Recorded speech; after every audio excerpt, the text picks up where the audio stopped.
So what's up guys, for today's topic, Stanley 35 pieces 1/4 socket wrench.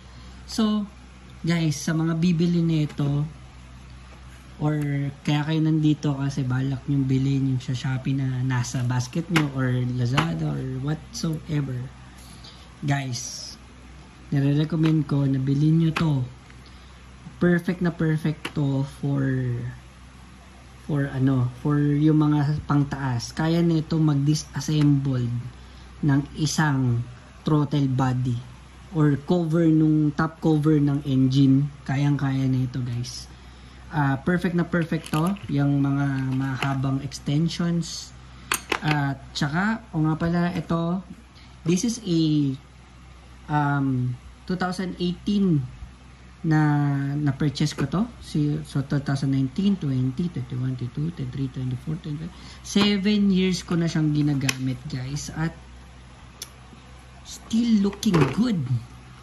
Wala siyang wala siyang problem. Maganda yung lock niya, as in ito pinakagamit since alam niyo naman Japanese cars. Ito na yung gamit na gamit ko guys, pero still look at that. Wala, talagang apakaganda niya guys. As in, hindi nga siya kinakalawang oh. Kung bibili kayo nito guys, bumili na kayo. Kasi hindi kayo magsisisi. Napaka-durable. 35 pieces ito. Ito, wala lang to, napulot ko lang to, pang convert lang to. So, ito guys, ayan oh.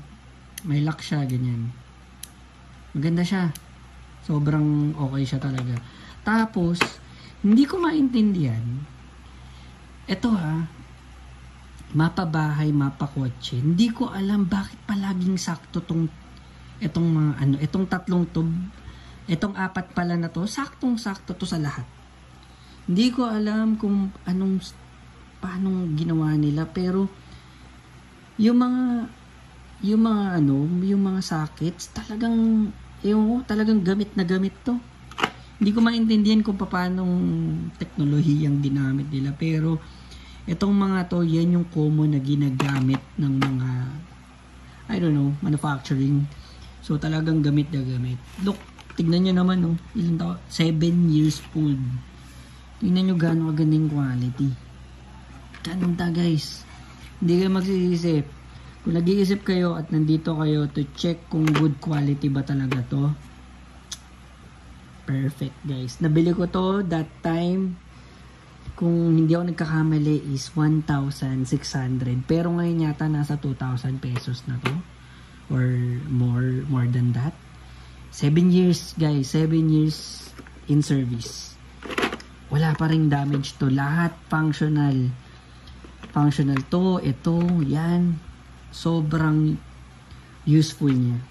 So, kung nag-check out kayo kung good to ba ito, perfect na perfect to, lalo na pag makutingting kayo sa pangtaas, like yung top ng makina.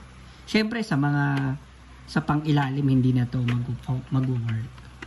So, eto, kung gusto mo yung magkalkal lang dun sa mga front nyo, magtanggal ng throttle filter, or linisin yung throttle body, yung filter body, or mismong throttle, this is a perfect tool for that. As in, lahat ng to gamit mo sa pag-unpack ng throttle body. So, yun guys, kung bibili kayo at i-check nyo talagang good quality at magandang quality, ito, yes. At kung saan ko naman nabili, andito lang, click nyo lang tong link na to. So, diyan ko siya nabili. So, kayo bahala kung saan kayo bibili guys. Pero, yan, this is so perfect for me. Apakaganda.